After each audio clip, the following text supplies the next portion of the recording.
Espero que da semana passada para cá vocês estejam bem.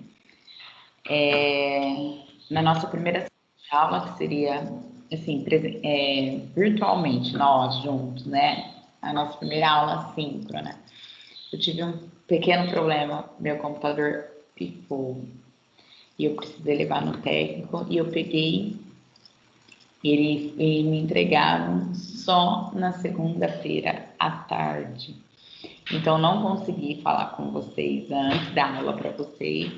Também não consegui gravar as videoaulas antes. Gravei as videoaulas ontem, 2, mas quando eu fui ver estavam sem som. Então, eu tive que gravar de novo. Por isso que eu não coloquei no mudo ontem à noite, como eu havia prometido. Tá? Então, as tecnologias têm dessas coisas. De ter alguns probleminhas, tá? Mas espero que até o final do nosso curso nós consigamos, não tenhamos mais, eu não tenha, né? Mais nenhum imprevisto. Mas então, nas videoaulas da semana passada, nós falamos sobre primitivas, integral e indefinido, tá? Nessa aula que nós teremos hoje à noite, eu gostaria muito que vocês estivessem presentes. Na verdade, não é uma aula, é um atendimento, porque as aulas eu já deixo disponibilizadas para vocês lá no Moodle, para eu conversar com vocês como serão os critérios de avaliação, como serão corrigidos os trabalhos de vocês. Então, é interessante que vocês estejam presentes, para se vocês tiverem dúvidas, para que eu possa esclarecer, tá bom? Então, hoje à noite, o que eu vou fazer com você? Vou explicar os critérios de avaliação e vou tirar dúvidas de exercícios que eu deixei de estudos da semana passada. Eu já tenho a indicação de 2 que uma aluna pediu para que eu fizesse, tá? Então, nessa aula eu vou fazer isso com vocês, tá bom? Atendimentos próximos podem vir quem tiver dúvidas, tá? Mas este de hoje eu gostaria que vocês estivessem presentes. Então, vamos lá para a nossa aula dessa semana? Então, na semana passada nós falamos sobre primitiva, né, integral indefinida, ou seja, eu tenho uma função, eu quero saber eu quero descobrir qual é a primitiva que quando eu derivo me dá aquela função, tá? Então, a gente tem a integral indefinida, que na verdade me dá uma segunda função. Hoje nós vamos falar da integral definida. Então, nas videoaulas que a gente assistiu sobre cálculo de área, a gente chegou-se num limite para a gente calcular a área mais aproximada possível de uma curva. A gente trabalha com o limite das somas dos retângulos que ali são formados, né? Então, a gente viu que o limite do n até o infinito, do 1 até n, de f de xi delta x, que, ou seja, a soma desses limites eu consigo calcular uma área, tá? Mas a gente precisa de um nome, de uma notação específica para esse tipo de cálculo. Então, é isso que a gente vai ver hoje, tá? Então, definição de integral definida. Se f é uma função contínua definida em x entre a e b, dividimos o intervalo AB fechado em n subintervalos de comprimentos iguais a ΔX, que é igual a B menos A dividido por N. Professora, o que é isso? Vamos lá, olhar na função, que é mais fácil. Então, ele está dizendo o seguinte, que eu tenho essa minha função, ela é uma função contínua e descrita no intervalo de A até B. Então, eu pego essa função e desse intervalo de A até B, eu divido em subintervalos de mesmo tamanho, que é o meu ΔX. Então, como que eu faço esse comprimento desses intervalos? Eu vejo quantos retângulos eu quero, por isso que ele fala que é n, ele não deu um valor específico. Pode ser n igual a 3, 4, 5, ou n igual a infinito. Então, eu faço A menos B, divido pela quantidade, por esse N que eu quero. Então, eu vou ter aqui os intervalos. Eu terei os intervalos com o mesmo tamanho, que é esse meu ΔX, tá? Então, é isso que ele está falando lá. Então, eu tenho uma função contínua, uma função que vai de A até B. Nessa minha função, eu vou dividir em intervalos iguais. Esse intervalo eu chamo de ΔX. Quantos intervalos eu queira, por isso que eu coloco o N, não coloquei um valor definido, tá? Então, voltamos lá para a definição. Então, se é uma função contínua, de A em B, dividimos o intervalo fechado a B em N subintervalos iguais. Foi aquilo que eu falei. Seja um x0 igual a A, ou seja, o limite inferior, x1, x2, xn e xn, o B, que é a extremidade superior, tá? Extremidade desse subintervalo. Então, eu tenho ali, voltando, eu tenho aqui o A, o x1, o x2, o x3 e assim vai indo, né? Os pontos que eu marquei, tá? Aí ele está falando que eu escolho, vamos voltar lá na definição. Aí ele fala assim, e sejam x1 asterisco, x2 asterisco, pontos amostrais arbitrários, ou seja, né? Qualquer um ali, nesses subintervalos, de forma que xi asterisco esteja no iésmo subintervalo xi menos 1, xi. Nossa, professora, o que é isso? Vamos voltar lá. Então, eu tenho aqui, ó, as extremidades que eu fiz daqueles intervalos, certo? Então, ele está falando o seguinte, eu vou escolher qualquer ponto xi asterisco. Ah, eu quero pegar aqui entre o x2 e o x3. Então, quando ele coloca asterisco, ele está falando para qualquer ponto que eu pegar aqui. Aí ele fala lá xi menos 1 e xi, ou seja, é genérico, tá? Qualquer ponto que eu pegar dentro deste intervalo. Por isso que ele usa xi asterisco. Voltando. Então, qualquer ponto que eu pegar destes intervalos, então, a integral definida de f de A a B é integral de A até B, f de x, aquela função que a gente descreveu no gráfico, dx, é igual ao limite do n tendendo a infinito, do 1 até n, de f de xi ΔX. Professora, o que é esse f de xi ΔX? Tá, vamos voltar lá. Então, o que a gente viu nos vídeos anteriores? Se a gente fizer a soma desses retângulos, eu chego muito próximo da área dessa minha curva. Então, como que eu calculo a área do retângulo? Eu vou fazer essa medida, vou falar a grosso modo, tá? Base vezes altura. Então, por isso que ele fala da gente fazer f de xi, porque, olha, a minha altura, x1 tá aqui, né? A minha altura vai ser a imagem desse x1 na minha função, olha. Quando x é x1, ó, a minha imagem vai ser o valor da minha altura. Então, por isso que lá na fórmula a gente tem f de xi, que é a altura, vezes o ΔX, que é esse intervalo, tá? Então, eu estou fazendo base vezes altura, tá? Então, o limite dessas áreas que vai me dar, o limite dessas áreas desses retângulos, o limite das áreas da soma das áreas desse retângulo, que vai me dar a área dessa minha curva, tudo bem? Então, é isso que ele está falando.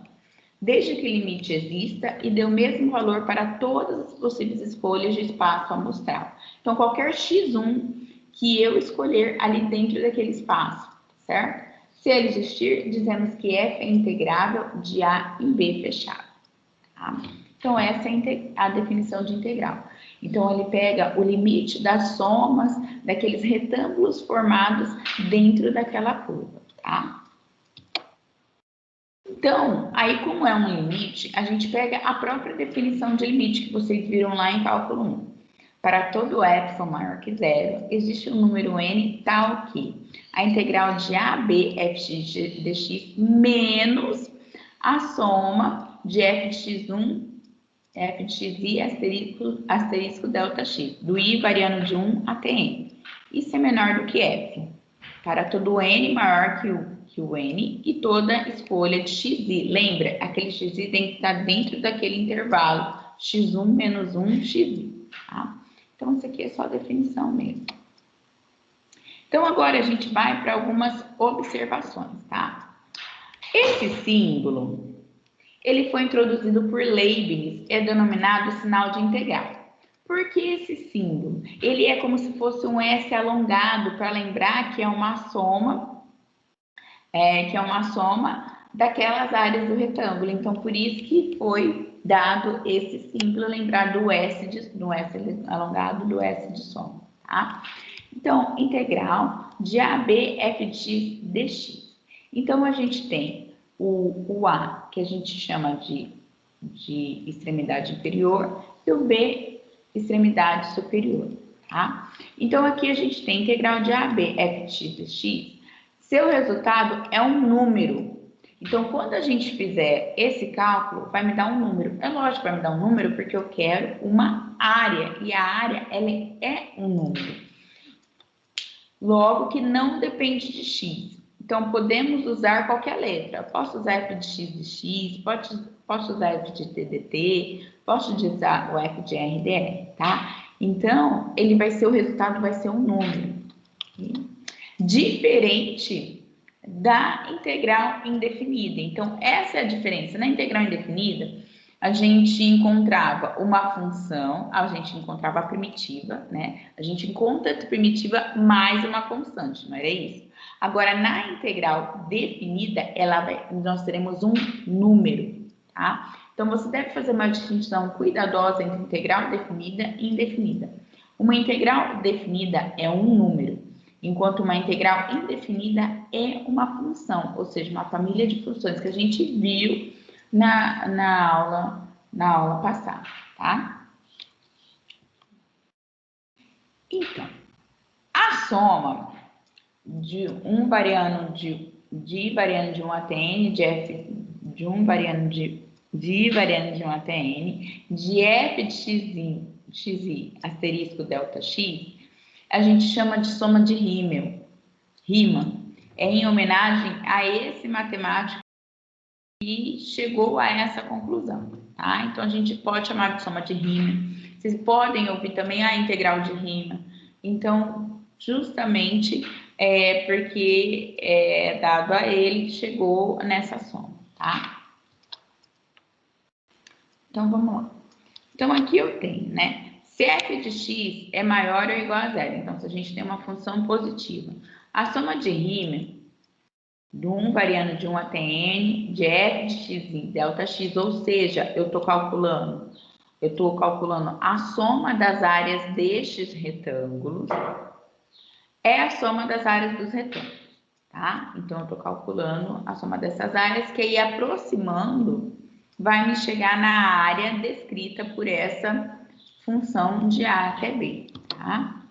Então, eu posso dizer que se f de x é maior ou igual a zero, a integral de A até B de f de x é a área sobre a curva y igual a f de x de A até B, tá?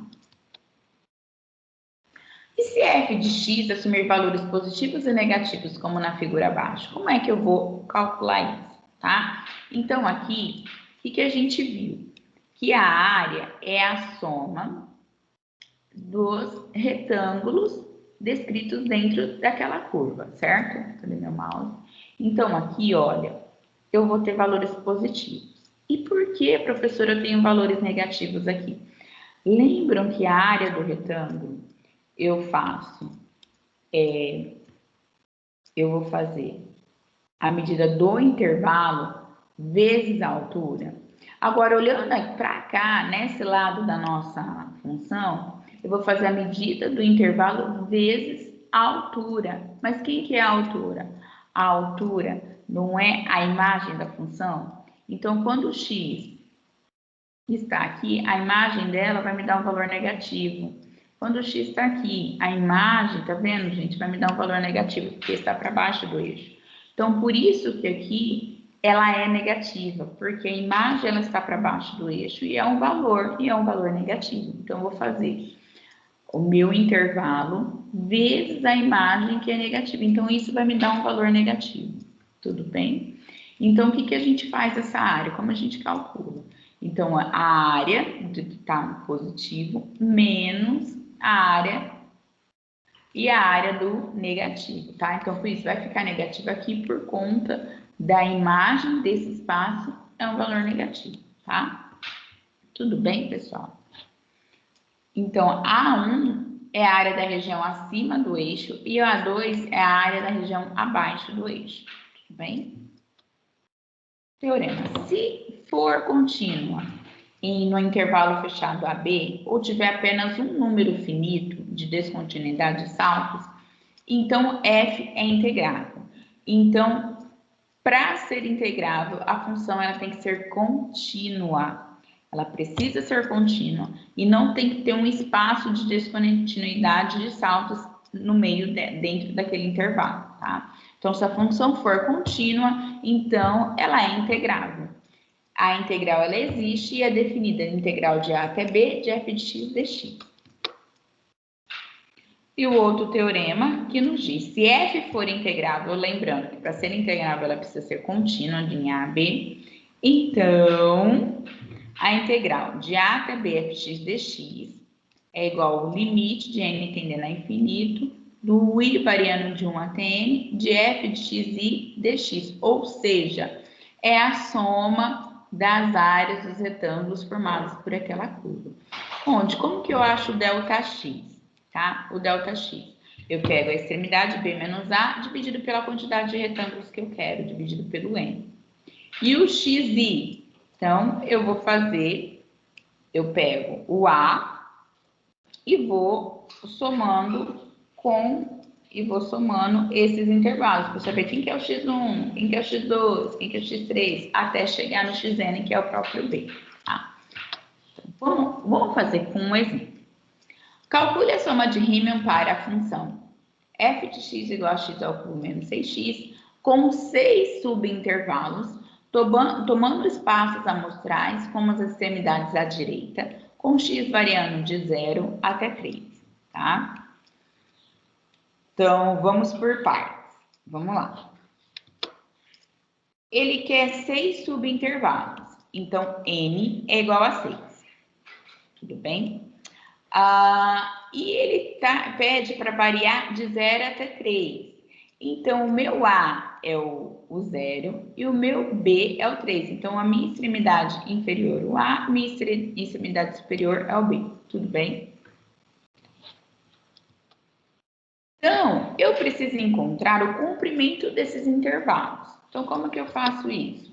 Então, eu faço o B menos o A, 3 menos 0, dividido por 6, para eu saber quanto que vai ser o tamanho de cada um desses intervalos. Tudo bem? Então, o meu intervalo vai ser meio, né? Então, como que fica? Então, essa é a minha função x² menos 6x, tá? Então, como que eu vou colocar os meus x? O meu intervalo, a gente viu que é meio, não é? Então, o meu primeiro aqui é o 0, mais meio, 0,5, mais meio, 1, mais meio, 1,5, mais meio, 2, mais meio, 2,5, até chegar no 3, tá? Como ele quer extremidades à direita, então eu vou pegar os pontos que estão à direita. Então, eu vou começar aqui no 0,5, no 1, 1,5, no 2, 2,5 até o 3, porque eu estou considerando a direita, tá?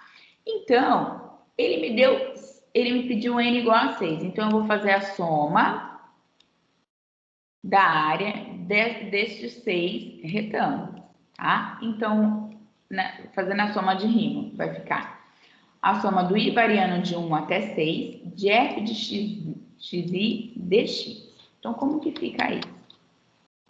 Então, a soma fica f de 0,5 vezes o ΔX, mais a imagem de 1 vezes o ΔX, mais a imagem do 1,5 vezes o ΔX, mais a imagem do 2 vezes o ΔX, e assim vai indo, até eu chegar no 3. Tudo bem? Então, o que eu tenho? Vamos calcular a imagem de 0,5, que é o que ele está pedindo, né? Então, eu coloco o 0,5 no lugar do x, para a gente poder calcular a imagem. Então, vai ficar a minha função x ao cubo menos 6x, então é 0,5 ao cubo menos 6 vezes 0,5. Então, deu menos 2,875. É claro que ia dar negativo, porque meu gráfico, olha, gente, ele está para baixo, tá? Tudo bem?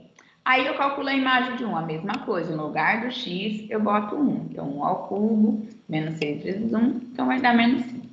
Tá? Aí você vai fazer isso, calcular a imagem para cada um destes pontos, ok?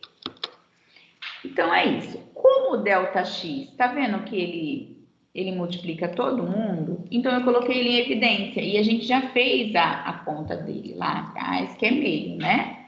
Meio, que é igual aqui, a imagem de 0,5 menos 2,175, a imagem de 1 menos 5, a imagem de 1,5 menos 5,625 e assim vai indo, tá? A imagem de 2, a imagem de 2,5 e a imagem de 3, ok?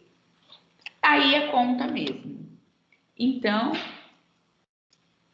essa área com 6 subintervalos chega a menos 3,9375, tá?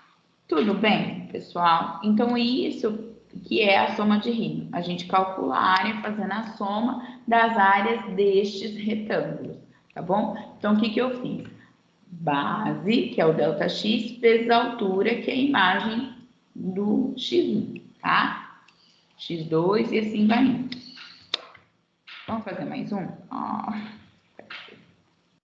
Lendo os valores do gráfico dado de fx, utilize 4 retângulos para encontrar as estimativas inferior e superior para a área sobre o gráfico, dando f de x igual a 0 até x igual a 8. Em cada caso, esboce os retângulos que você usar, tá?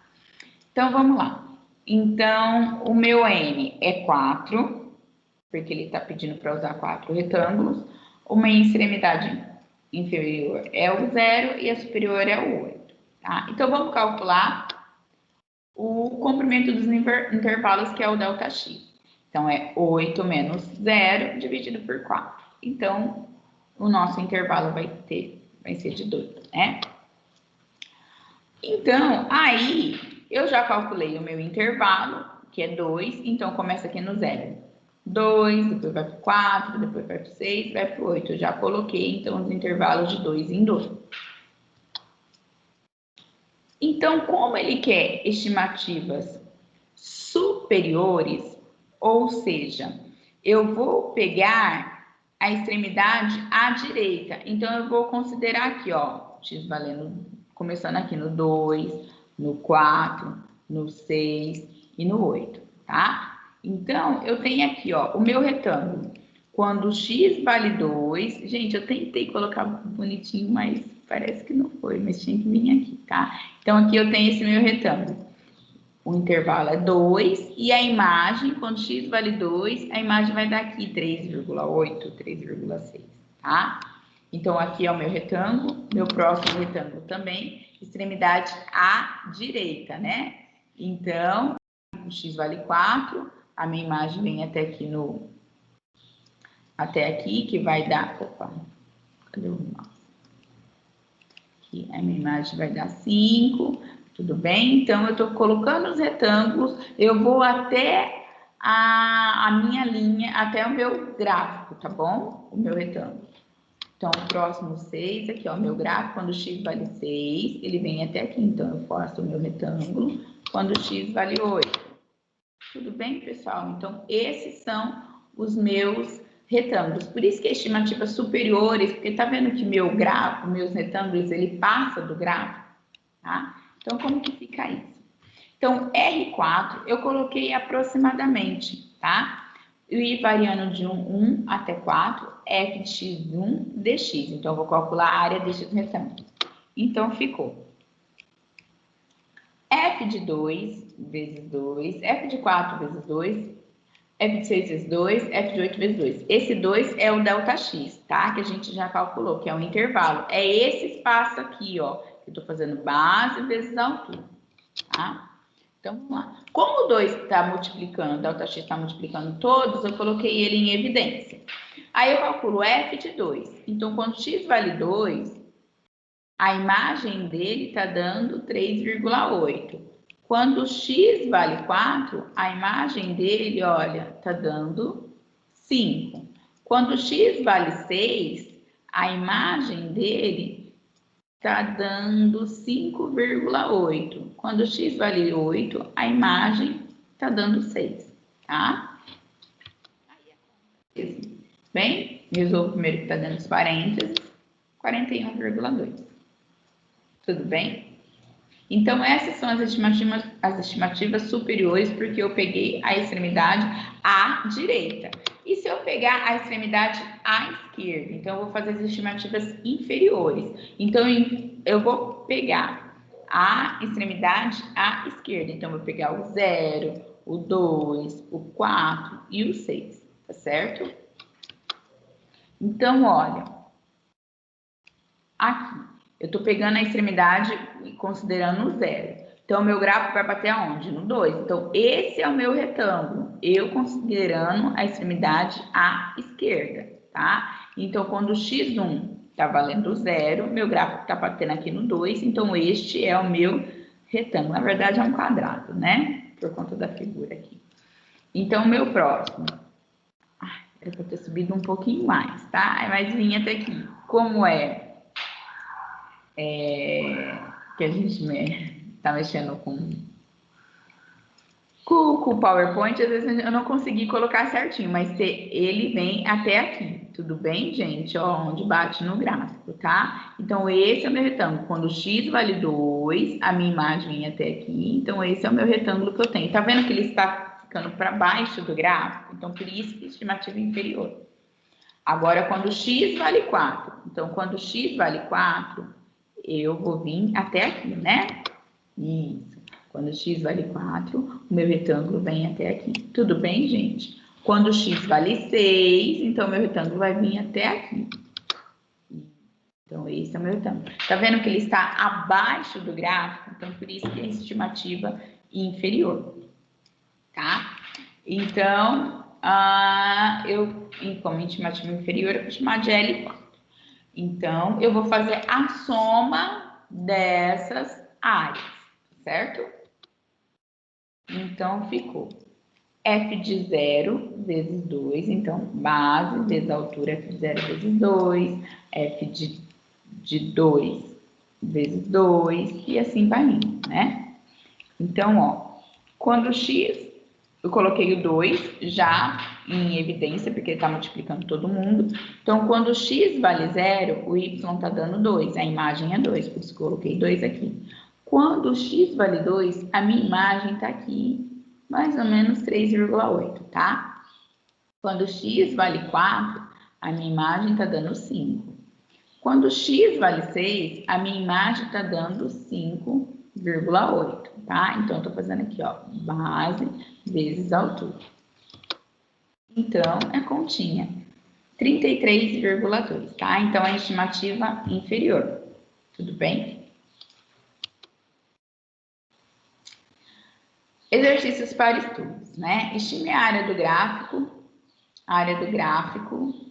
estime a área sobre o gráfico de x raiz de x, que vai de 0 até 4, usando 4 retângulos aproximantes e extremidades direitas.